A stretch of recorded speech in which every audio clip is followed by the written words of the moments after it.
نبی کریم صلی اللہ علیہ وآلہ وسلم نے ارشاد فرمایا، تم مجھے 6 کاموں کی ضمانت دو، میں تمہیں جنت کی ضمانت دیتا ہوں۔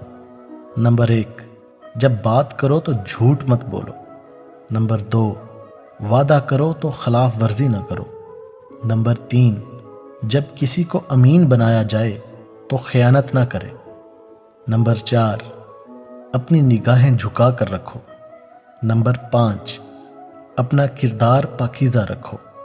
نمبر 6، اپنے ہاتھ کنٹرول میں رکھو۔ حضرت شیخ عبد القادر جیلانی فرماتے ہیں کہ انسان جس شخص سے سب سے زیادہ محبت کرتا ہے، اللہ اس کو اسی کے ہاتھوں توڑتا ہے۔ میں نے ماں سے پوچھا، کب تک اپنے کاندھے پر سر رکھنے دیں گی؟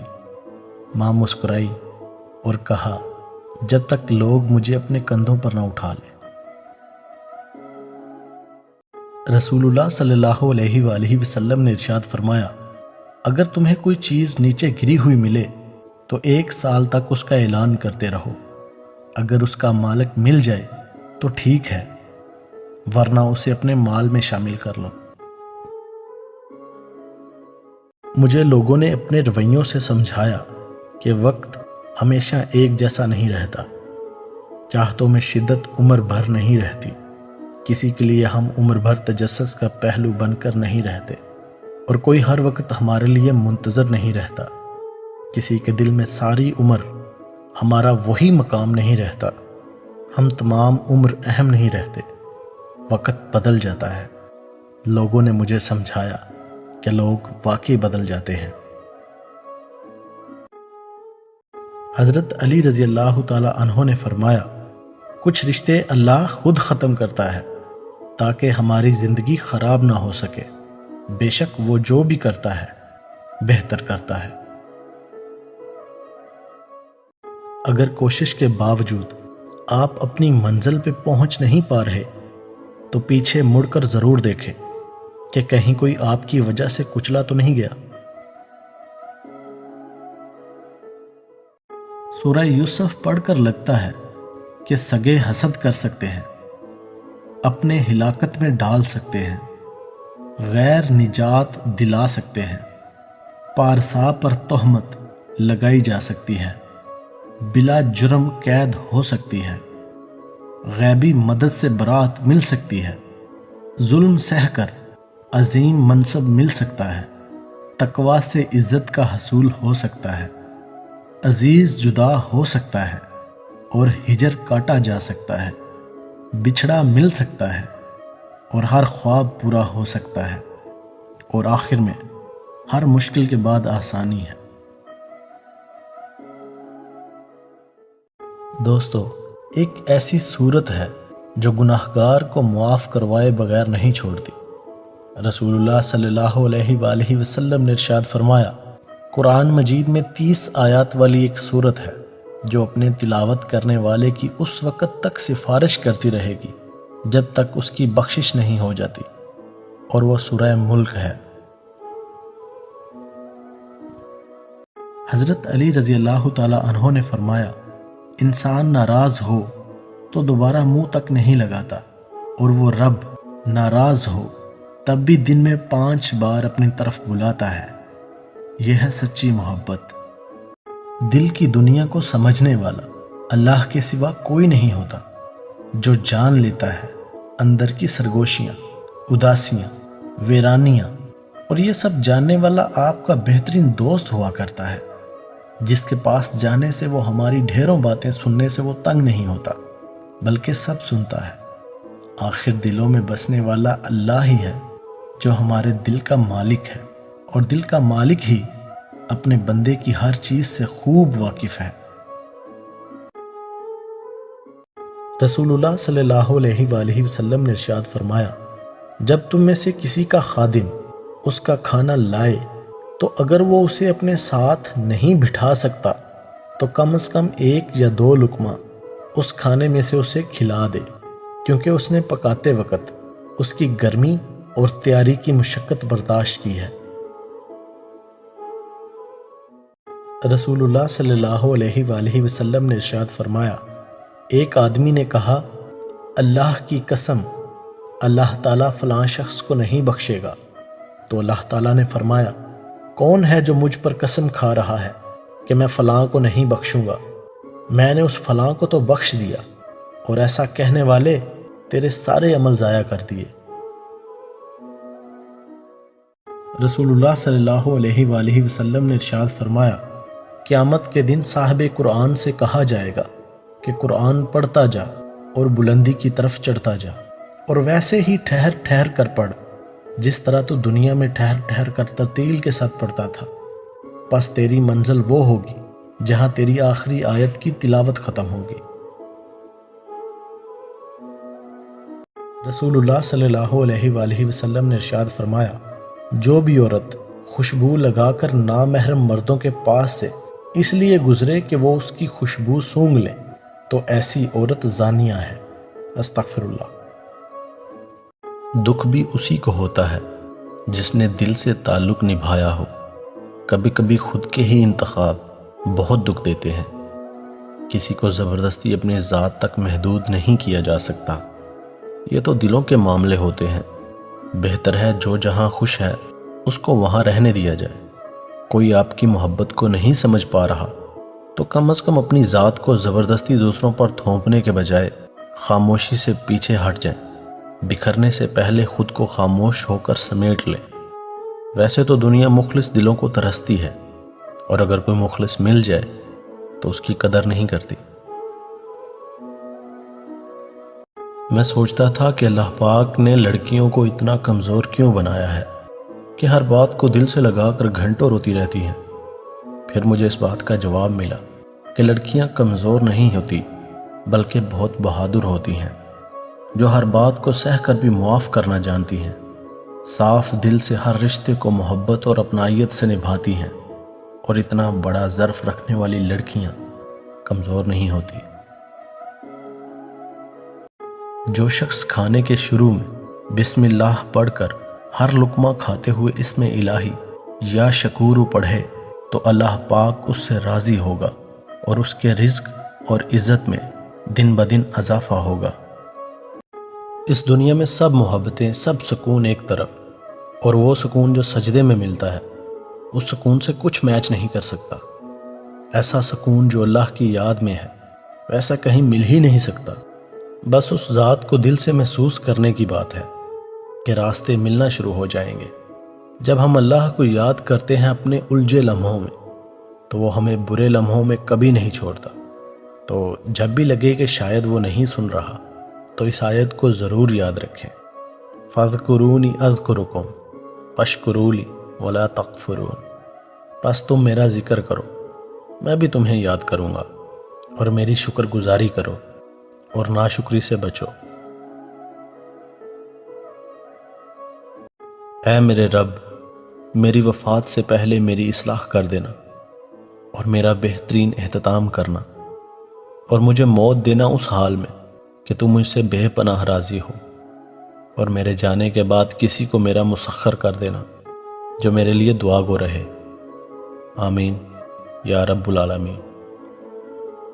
میں چاہتا ہوں کہ اللہ میرے نصیب میں ایسا ہم سفر لکھ دے، مجھے ایسا ہم سفر عطا کرے جو مجھ سے بھی زیادہ اللہ سے محبت کرتا ہو، جو مجھے اللہ کی راہ سے غافل نہ ہونے دے۔ ہاں، میں چاہتا ہوں کہ میرا ہم سفر مجھ سے بھی زیادہ اللہ کے قریب ہو، تاکہ جب جب میں اسے دیکھوں مجھے اللہ کی یاد آئے، جب جب میں اس سے بات کروں میرے دل میں مزید اللہ کی محبت پیدا ہو جائے۔ اور میں بس اتنا مقام چاہتا ہوں کہ میرا رب اپنے فرشتوں سے مسکرا کر کہے کہ یہ وہ ہے جسے ہر مشکل سے نکال کر میں نے اپنی محبت کے راستے پر چلایا ہے۔ اصل قربانی تو باپ بیٹے کی گفتگو تھی، دمبا کی قربانی تو اس کا فدیہ تھا۔ افسوس افسوس کہ ہمیں دمبا یاد رہا، گفتگو یاد نہ رہی۔ رسول اللہ صلی اللہ علیہ وآلہ وسلم نے ارشاد فرمایا قربانی کے دن خون بہانے سے بڑھ کر کوئی ایسا عمل نہیں ہے جو اللہ تعالیٰ کی بارگاہ میں قرب کا باعث ہو قیامت کے دن قربانی کا جانور اپنے کھروں، بالوں اور سینگوں سمیت آئے گا، اور جانور کا خون زمین پر گرنے سے پہلے اس کی قربانی اللہ تعالیٰ کی بارگاہ میں قبول کر لی جاتی ہے، اس لیے خوش دلی کے ساتھ قربانی کیا کرو۔ نبی کریم صلی اللہ علیہ وآلہ وسلم نے ارشاد فرمایا، جو شخص نہایت خوش دلی کے ساتھ ثواب کی نیت سے قربانی کرے گا تو وہ قربانی اس کے لیے دوزخ میں جانے سے آڑ اور رکاوٹ بن جائے گی۔ نبی کریم صلی اللہ علیہ وآلہ وسلم نے ارشاد فرمایا، جو شخص کسی غیب کی خبر سنانے والے یعنی نجومی، کاہن، جیوتشی یا غیب گو کے پاس جائے اور اس سے کسی چیز کے بارے میں پوچھے تو 40 دنوں تک اس کی نماز قبول نہیں ہوگی۔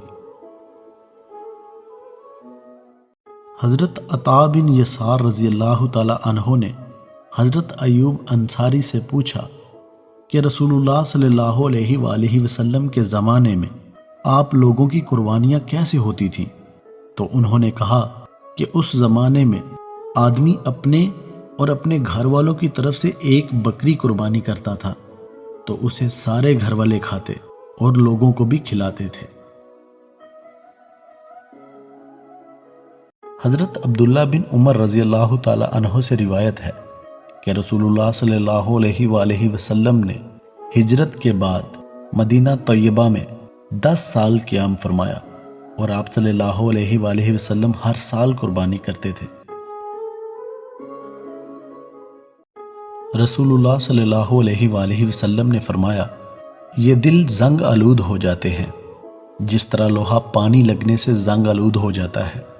تو عرض کیا گیا، اے اللہ کے رسول صلی اللہ علیہ وآلہ وسلم، ان کی چمک کس طرح واپس آتی ہے؟ تو آپ صلی اللہ علیہ وآلہ وسلم نے فرمایا، موت کو کثرت سے یاد کرنے سے اور قرآن کی تلاوت کرنے سے۔ دعاؤں سے فوراً معجزے نہیں ہو جایا کرتے، دعائیں آہستہ آہستہ تمہارے لیے اسباب بناتی ہیں اور پھر تمہیں اس مقام تک لے کر جاتی ہیں جہاں معجزے ہونے ہوتے ہیں، جہاں تمہارے یقین کے سامنے تمہارا نصیب بھی گھٹنے ٹیک دیتا ہے اور اللہ کن فرما دیتا ہے۔ کون کہتا ہے کہ اللہ نظر نہیں آتا؟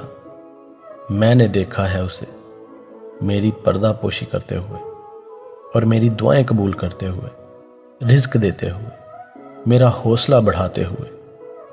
میں نے دیکھا ہے اسے میرے لیے وسیلہ بناتے ہوئے، اور ایسا وسیلہ جو میرے گمان میں بھی نہ تھا۔ میں ہمیشہ خوش رہتا ہوں۔ اب اس کا یہ مطلب تو نہیں کہ میری زندگی میں غم نہیں ہے، بس میں نے سمجھ لیا ہے کہ میری زندگی کا فیصلہ وہ کرتا ہے جو کائنات چلا رہا ہے۔ اب میں اداس ہوں بھی تو کیوں؟ کیا مجھے پتا نہیں وہ کتنا باکمال ہے؟ بس یہی بات ہے جو مجھے خوش رکھتی ہے کہ میری زندگی کا فیصلہ کوئی انسان نہیں بلکہ میرا اللہ کرتا ہے، جس پہ مجھے پورا یقین ہے۔ بے شک وہ رب ہے اور سب کی سنتا ہے۔ اپنی وجہ سے کسی کو بھی یہ کہنے کی نوبت نہ آنے دے کہ میں اپنا مقدمہ اللہ کے ہاں پیش کرتا ہوں۔ کسی کے یہ کہنے سے پہلے معاملہ سلجھا لیں، کیونکہ اس رب کے ہاں نہ تو جج خریدے جا سکتے ہیں، نہ گواہ خریدے جا سکتے ہیں، اور نہ ہی وکیل، کیونکہ وہ خود ہی گواہ، خود ہی وکیل اور خود ہی جج ہے۔ وہاں ترازو بھی انصاف کے ہوتے ہیں، اور پھر بے شک جو اللہ پاک چاہتا ہے کر دیتا ہے۔ بلا وجہ کسی کی عیب کی تشہیر مت کرتے پھریں، بلکہ پردہ رکھنا سیکھیں۔ کبھی سوچا ہے کہ رب العالمین نے ہمارے کتنے پردے رکھے ہیں؟ اگر سب ظاہر ہو جائیں تو شاید ہمیں چھپنے کو بھی جگہ نہ ملے۔ ماں کی جمع مائیں، باپ کی جمع کیا ہوگی؟ میں نے باپ کے تمام مترادف سوچے، یعنی والد، باپ، ابو، لیکن کسی ایک بھی لفظ کی جمع نہیں مل سکی۔ بہت حیرت سے سوچا کہ ہم نے کبھی غور ہی نہیں کیا کہ انسان کی زندگی میں ماں کے رتبے پر بہت سے رشتے جڑ جاتے ہیں، لیکن باپ ہمیشہ ایک ہی رہتا ہے، اس لیے زندگی میں اس کی کمی کا خلا کبھی پر نہیں ہوتا۔ تو دعا ہے کہ جن کے والد اس دنیا میں حیات ہیں، اللہ پاک ان کی عمر دراز کرے، اور جن کے والد اس دنیا فانی کو چھوڑ کر جا چکے ہیں، اللہ پاک ان کے درجات بلند کرے، آمین یا رب العالمین۔ رسول اللہ صلی اللہ علیہ وآلہ وسلم نے ارشاد فرمایا، جب کوئی مسلمان شجر کاری کرتا ہے یا کاشتکاری کرتا ہے، پھر کوئی انسان یا پرندہ یا کوئی حیوان اس میں سے کھا لیتا ہے، تو یہ اس کے لیے صدقہ ہے۔ جب حضرت آدم علیہ السلام اور حضرت حوا علیہ السلام کو زمین پر بھیجا گیا تو انہیں دنیا کے الگ الگ حصوں میں اتارا گیا تھا۔ جب حضرت آدم علیہ السلام حضرت حوا علیہ السلام کی جدائی میں روئے، پھر حوا علیہ السلام سے ملنے کے لیے حضرت آدم علیہ السلام نے دعا مانگی تھی۔ یہ زمین پر سب سے پہلی محبت کے لیے مانگی جانے والی دعا تھی۔ پھر خدا نے وہ دعا قبول کی اور انہیں میدان عرفات میں ملایا۔ محبوب کے لیے تڑپ ہونا انسانی فطرت میں ازلی ہے، اور محبوب سے ملنے کے لیے دعا کرنا سنت آدم ہے۔ کلمہ پڑھتے ہی حضرت عمر نے فرماتے ہیں میں عمر ہوں، تم مجھے بھی جانتے ہو، میرے باپ کو بھی جانتے ہو، تم میرا قبیلہ بھی جانتے ہو، میں نے پڑھ لیا ہے محبوب کا کلمہ۔ اب جس نے بچے یتیم کرانے ہو اور اپنی بیوی بیوہ کرانی ہو، وہ آئے اور مجھے روکے۔ یہ محبوب اللہ کے ہیں اور گھر بھی اللہ کا ہے، تو نماز بھی آج اللہ کے گھر میں پڑھی جائے گی۔ آپ صلی اللہ علیہ وسلم نے فرمایا، ایمان کی 60 سے اوپر شاخیں ہیں اور حیا بھی ایمان کی ایک شاخ ہے۔ دوستو، ہمارے نبی پاک صلی اللہ علیہ وسلم نے ارشاد فرمایا، 4 چیزیں خوش نصیبی میں سے ہیں: نیک بیوی، وسیع رہائش، اچھا پڑوسی اور عمدہ سواری۔ آپ نے ارشاد فرمایا، نیک بیوی ملنا خوش نصیبی ہے۔ رسول اللہ صلی اللہ علیہ وسلم نے فرمایا، قیامت کے دن حافظ القرآن سے کہا جائے گا، قرآن پڑھتا جا اور بلندی کی طرف چڑھتا جا۔ دوستو، اللہ پاک سے دعا ہے کہ اللہ پاک ہمیں بھی حافظ القرآن بننے کی توفیق عطا فرمائے، آمین۔ دوستو، ہمارے رسول پاک صلی اللہ علیہ وسلم نے ارشاد فرمایا، سچائی نیکی کی طرف لے جاتی ہے اور نیکی جنت کی طرف لے جاتی ہے، جبکہ جھوٹ گناہ کی طرف لے جاتا ہے اور گناہ جہنم تک لے جاتا ہے۔ ایک اور جگہ آپ نے ارشاد فرمایا کہ اللہ تعالیٰ اس شخص کو خوش و خرم رکھے جس نے ہم سے کوئی بات سنی، پھر اس کو دوسروں تک ایسے ہی پہنچایا جیسا کہ سنا تھا۔ دوستو، ہمارے رسول پاک صلی اللہ علیہ وسلم نے ارشاد فرمایا، مظلوم کی بد دعا سے ڈرتے رہنا کہ اس دعا کے اور اللہ تعالیٰ کے درمیان کوئی پردہ نہیں ہے۔ ایک اور جگہ آپ صلی اللہ علیہ وسلم نے ارشاد فرمایا، میری ایک بات بھی کسی کو معلوم ہو تو وہ آگے پہنچا دے۔ دوستو، رسول اللہ صلی اللہ علیہ وسلم نے ارشاد فرمایا، جس نے سورہ بقرہ کی آخری 2 آیات رات میں پڑھ لیں، وہ اسے ہر آفت سے بچانے کے لیے کافی ہو جائیں گی۔ ایک اور جگہ آپ صلی اللہ علیہ وسلم نے ارشاد فرمایا کہ اللہ تعالیٰ اس شخص کو خوش و خرم رکھے جس نے ہم سے کوئی بات سنی، پھر اس کو دوسروں تک ایسے ہی پہنچایا جیسا کہ سنا تھا۔ دوستو، حضرت انس بن مالک رضی اللہ تعالیٰ عنہ روایت کرتے ہیں کہ رسول اللہ صلی اللہ علیہ وسلم نے ارشاد فرمایا، تم میں سے کوئی اس وقت تک مومن نہیں ہو سکتا جب تک وہ اپنے بھائی کے لیے وہی چیز پسند نہ کرے جو اپنے لیے پسند کرتا ہو۔ ایک اور جگہ آپ صلی اللہ علیہ وسلم نے ارشاد فرمایا کہ اللہ تعالیٰ اس شخص کو خوش و خرم رکھے جس نے ہم سے کوئی بات سنی، پھر اس کو دوسروں تک ایسے ہی پہنچایا جیسا کہ سنا تھا۔ دوستو، ہمارے نبی پاک صلی اللہ علیہ وسلم کی 3 مختصر لیکن خوبصورت احادیث۔ ہمارے نبی پاک صلی اللہ علیہ وسلم کا ارشاد ہے کہ فرض نماز کے سوا آدمی کی بہترین نفل نماز وہ ہے جو گھر میں بیٹھ کر پڑھی جائے۔ آپ صلی اللہ علیہ وسلم نے ارشاد فرمایا کہ بیٹیوں کو ناپسند نہ کیا کرو، یہ تو بڑی محبت کرنے والی اور بہت ہی قدر کے لائق ہیں۔ آپ صلی اللہ علیہ وسلم نے ارشاد فرمایا کہ قیامت اس حال میں قائم ہو جائے گی کہ ایک شخص لقمہ کھانے کے لیے اٹھائے گا اور وہ شخص کھا نہیں پائے گا۔ دوستو، ہمارے نبی پاک صلی اللہ علیہ وسلم معراج پر تھے اور آپ صلی اللہ علیہ وسلم اللہ سے بات کر رہے تھے کہ یا اللہ، آپ نے حضرت ابراہیم علیہ السلام کو خلیل اللہ بنایا، حضرت موسیٰ علیہ السلام کو کلیم اللہ بنایا، حضرت داؤد علیہ السلام کے لیے لوہے کو نرم کر دیا، حضرت سلیمان علیہ السلام کے لیے آپ نے ہوا کو تابع کر دیا، حضرت عیسیٰ علیہ السلام کو مردہ زندہ کرنے کا معجزہ دیا، میرے لیے کیا ہے؟ تو اللہ تعالیٰ نے ارشاد فرمایا کہ اے میرے محبوب، میں نے آپ کو وہ دیا جو میں نے کسی کو نہیں دیا۔ تو نبی پاک صلی اللہ علیہ وسلم نے پوچھا کہ یا اللہ وہ کیا ہے؟ تو اللہ تعالیٰ نے ارشاد فرمایا کہ میں نے اپنا نام آپ کے نام کے ساتھ اکٹھا کر دیا، جو قیامت کے دھماکے سے بھی الگ نہیں ہوگا، یعنی لا الہ الا اللہ محمد رسول اللہ۔ دوستو، ہمارے رسول پاک صلی اللہ علیہ وسلم نے ارشاد فرمایا بروز قیامت قربانی کا جانور اپنے خون اور گوشت کے ساتھ لایا جائے گا اور 70 گنا اضافے کے ساتھ تمہارے میزان میں رکھا جائے گا۔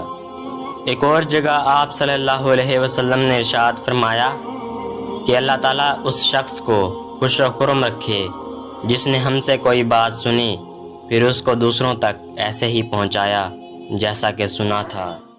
طوفان نوح گزر جانے کے بعد جب حضرت نوح علیہ السلام کی کشتی جودی پہاڑ پر پہنچ گئی تو حضرت نوح علیہ السلام نے روئے زمین کی خبر لانے کے لیے کوے کو بھیجا تو وہ مردار دیکھ کر اس پر گر پڑا اور واپس نہ آیا، تو حضرت نوح علیہ السلام نے اس پر لعنت فرما دی اور اس کے لیے بد دعا فرما دی کہ وہ ہمیشہ خوف میں مبتلا رہے گا، اس لیے کوے کو اب حل و حرم میں کہیں بھی پناہ نہیں۔